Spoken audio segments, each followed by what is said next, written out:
envoyé spécial du président Hu Jintao. Il a été question du renforcement des relations de coopération entre la Guinée et la Chine. L'audience s'est déroulée au palais Séroutoria. Sanassi Keita, reportage. Véritable balai diplomatique entre Conakry et Pékin pour le renforcement des relations traditionnelles d'amitié et de coopération. Voilà la raison principale de la présence du ministre chinois des Affaires étrangères en Guinée. Yang Jiechi est venu écouter le président de la République pour lui expliquer les domaines prioritaires dans lesquels il sollicite l'aide de la Chine pour changer très rapidement la Guinée. 3 secteurs prioritaires sont soulevés par le chef de l'État. Je salue les efforts de la Chine dans le processus de développement de la Guinée et de développement continu de cette coopération économique dans le cadre du Forum sino-africain qui est un exemple de réussite de la coopération sud-sud. Nous sollicitons le soutien de notre pays frère et ami traditionnel pour l'obtention de prêts préférentiels nécessaires à la mise en œuvre dans l'esprit équitable de la coopération gagnant-gagnant. Il s'agit d'abord du projet d'irrigation de 100 000 hectares de terres cultivables dans l'étude de faisabilité a été déjà réalisée par la filiale SFECO de la société d'État Shanghai Construction. Deuxièmement, la construction d'une centrale thermique à Manéa, dont l'étude de faisabilité est réalisée par la société CEMEC. Ce projet avait été avalisé lors de la dernière grande commission mixte de coopération tenue à Conakry en 2008. Il y a aussi le troisième point que le projet de bauxite alumine par la société China Power Investment pour la production de 4 millions de tonnes d'alumine par an et dont le projet de convention est en cours de négociation. Le projet d'hydroélectricité par la société Hydro China Limited qui achève la planification de tous les bassins hydroélectriques de Guinée. Je voudrais demander votre intervention pour le financement du projet de barrage hydroélectrique de Caleta dont les études sont entièrement achevées et disponibles. Comme vous voyez, il y a 3 secteurs qui sont importants pour nous, comme je l'ai dit, l'agriculture, l'énergie et les infrastructures. Voilà la main tendue du professeur Alpha Condé au président Hu Jintao de la République populaire de Chine pour un partenariat basé sur le principe gagnant-gagnant afin de renforcer davantage les liens séculaires d'amitié et de coopération entre les 2 pays. Le ministre chinois des Affaires étrangères, lui, mesure parfaitement la complexité des tâches qui attendent le professeur Alpha Condé pour répondre favorablement aux attentes des populations. Yang Jiechi n'a pas hésité d'exprimer au professeur Alpha Condé le soutien de son pays.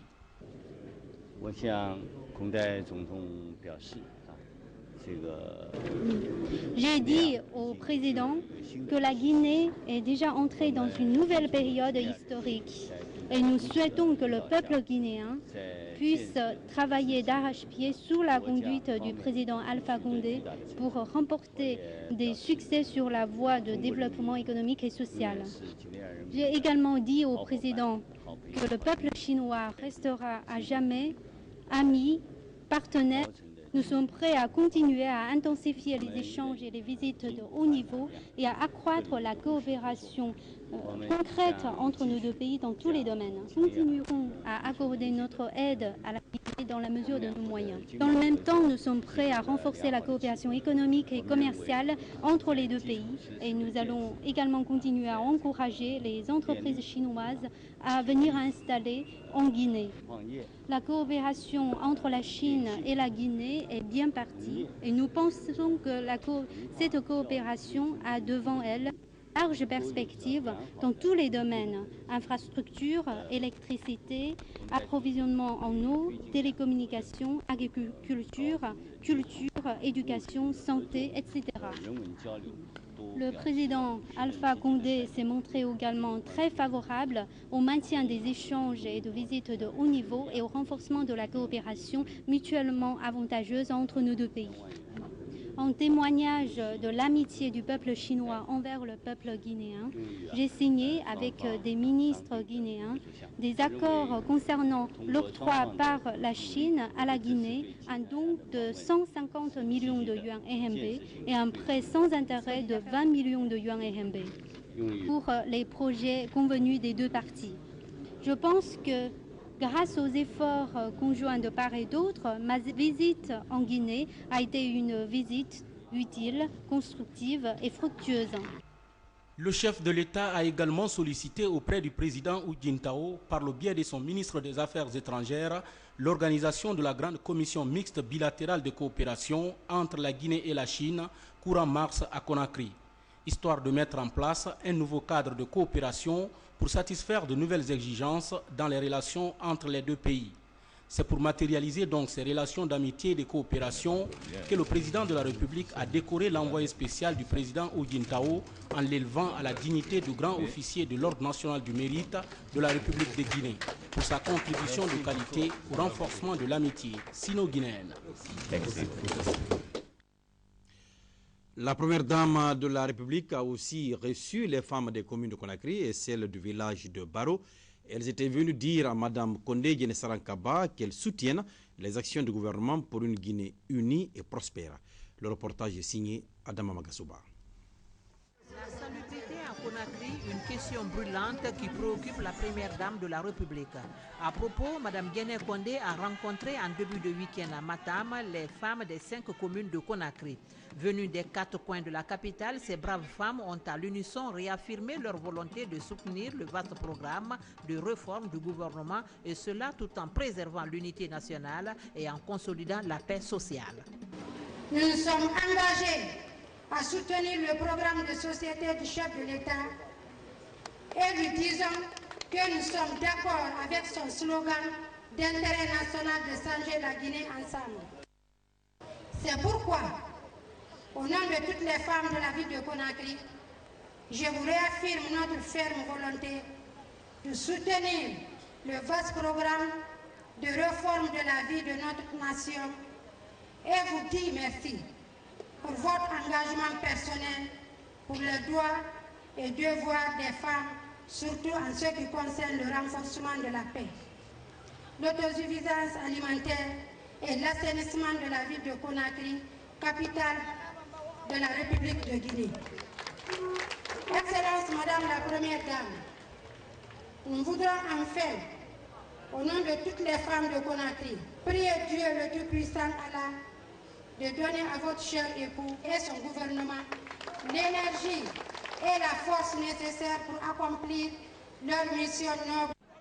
Vu l'état de salubrité de notre capitale qui laisse à désirer, les immondices qui ornent nos artères et ronds-points, des eaux usées et les déchets de toutes sortes qui remplissent nos caniveaux, la première dame de la République a demandé humblement aux femmes de limiter la mamaya au profit de l'assainissement, seule manière de nous mettre avec nos enfants à l'abri de certaines maladies endémiques et épidémiques dont souffrent la plupart de nos concitoyens. Pour joindre l'acte à la parole, Mme Guéné Condé a annoncé le lancement d'une importante campagne d'assainissement le week-end prochain ici à Conakry. Chères mères et sœurs, j'ai l'honneur de vous exprimer ma profonde gratitude pour l'accueil chaleureux que vous m'avez réservé ainsi qu'à ma délégation. Le sujet que j'ai développé avec le gouverneur de la ville de Conakry est d'actualité au regard des problèmes liés à l'hygiène et à l'assainissement de la ville de Conakry. Je ne vous apprendrai rien de nouveau sur la situation sanitaire de nos marchés publics et de la plupart des lieux de restauration car nous vivons dedans au quotidien. L'état d'insalubrité combiné à un manque permanent d'eau en fait, hélas, des lieux de prolifération microbienne, de contamination des aliments vendus à la population. D'une manière générale, la pratique de l'hygiène et la couverture des communautés en système adéquat d'assainissement restent encore très faibles, car les efforts déployés depuis les décennies pour le bien-être de la population n'ont pas été suivis. Je vais m'appuyer fortement sur les femmes balayeuses. Que chaque femme, chaque jeune nettoie, à commencer par la concession, jusque dans les grandes artères de la ville. Voilà le programme que j'ai à vous présenter. Et le gouverneur se fera l'immense plaisir de vous l'étaler en profondeur. Moi, je vous donne rendez-vous le samedi prochain au Petit Lac afin de lancer le programme d'assainissement. Le moment est venu, chers invités, de lancer un appel vibrant à toutes les composantes de la communauté pour que chacun s'implique dans la création et dans la préservation d'un environnement favorable à la santé. Vive la salubrité publique, vive les femmes. La fin de la semaine dernière fut pour Mme Condé un week-end consacré aux femmes. C'est dans ce cadre qu'elle a reçu les femmes de Baro, village d'origine du chef de l'État, c'est à Kouroussa, en Haute-Guinée. Environ 250 femmes ressortissantes et résidentes de Baro ont ainsi félicité la première dame suite à la victoire de son époux à la magistrature suprême. Elles ont mis l'occasion à profit pour présenter leur coopérative. Une coopérative qui a pour vocation la saponification, la teinture, le commerce et la culture maraîchère. Nous sollicitons votre soutien et votre participation active à notre groupement, dira Haïga Domanin Kaba, porte-parole des femmes de Baro. En réponse, Mme Guéné Condé a manifesté sa joie de recevoir ces dames de Baro avant de leur demander de s'impliquer activement dans l'amélioration du cadre de vie partout où elles seront. Le ministre d'État aux Travaux publics et aux Transports a visité les transversales en cours de construction par l'entreprise Gecopress. Baousman est allé voir sur le terrain l'état d'avancement des travaux. Fatoumata Samoura, explication. La transversale numéro 6, une des 6 transversales en cours de réalisation par la Guinéenne de construction et de prestation de services. Ici, les travaux sont exécutés à 30%. Ils concernent essentiellement l'évacuation de l'emprise. Quant à la T5, longue de 2,75 km, le décapage et le remblayage sont effectués. À ce niveau, des problèmes freinent l'évolution normale du chantier.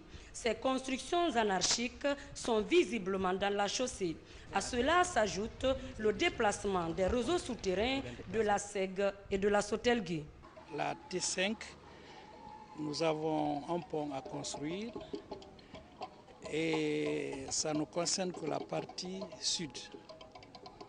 Et à part le pont à construire, il y a d'autres ouvrages. Nous avons des dallos, nous avons des caniveaux et en plus nous avons la chaussée à faire.